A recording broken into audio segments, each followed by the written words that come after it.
Des sans-papiers, il y en a aussi bien sûr en Suisse. Francis Reusser est parti à leur rencontre, mais le cinéaste vaudois, auteur notamment de La guerre dans le haut pays ou encore de Derborance, nous livre aussi une réflexion très personnelle sur le temps qui passe et aussi sur le temps de l'actualité.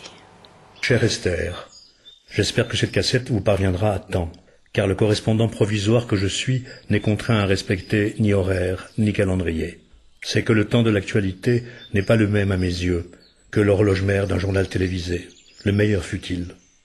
Ce qui a lieu aux quatre coins du monde ne saurait se dire à la vitesse qui est la vôtre, rendue nécessaire par l'impatience de savoir du plus grand nombre, qui n'a rien à voir, hélas, avec la possibilité de connaître.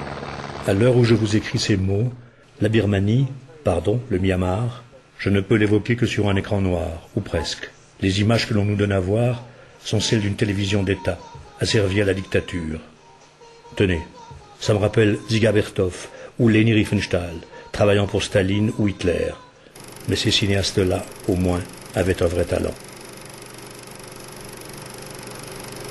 Voilà pour l'état du monde. Reste l'état des uns et des autres alentour, dont personne ne parle, puisque cela arrive à des non-personnes justement, à des humains que la vie a quittés, et qui pourtant sont vivants. Ça, c'est la pire des petites morts, cette absence au monde qui touche de plus en plus de gens et génère des solitudes sans écho.